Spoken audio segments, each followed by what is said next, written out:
Itiek nikech poko duoka penjo no. Aduoki.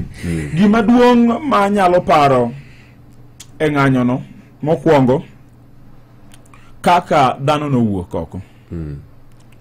Gima ng'e ni dhano no wuok oko ok mana Nairobi ka kende, dhano no wuok oko Kenya mangima, Kisumu, Migori, Rongo, kumora mora Kenya ka nyaka Mombasa. Mano gima duong' kendo gima osetamo kata mana jo siasa ma osebedo ka organize ng'anyo timo.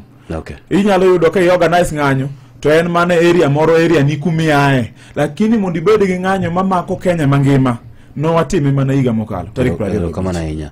An naparo ni gima inyalo nyisa ni inyalo paro maduong' en achiel kuom ber mane uwuok go tok dwaro ni mondo migigo timre kuom ranyisi finance bill en achiel kuom gima nomiyo ojende ne ng'anyo. Kamano. Donge mano ne success kane ogole piny. Nen Dong mano ne ber. ng'eni koro ipenja Dong mano ne success. Ipenja penjo te duoko. Weya kipenja penjo to weya duoki. Because penji indirectly niya bende ung'eyo reasons manomiyo ne udhi e ng'anyo to bende gibedo achieved. Reasons manomiyo wadhi e ng'anyo were very clear. Ne ler kuom e wiwa sechego.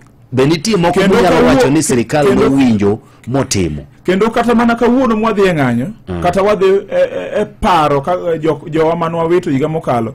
Reasons momiyo wawuok kawuono ler e wiwa kabisa. Okay. Koro nitiere gik mane wanyalo wacho ni ne wa achieve. Nikech king'iyo ng'anyo ma higa mokalo bang'e no to president owacho ni gini koro wakire oko. Yeah. Gimo kiro oko en gima no kal gi wich teko e parliament.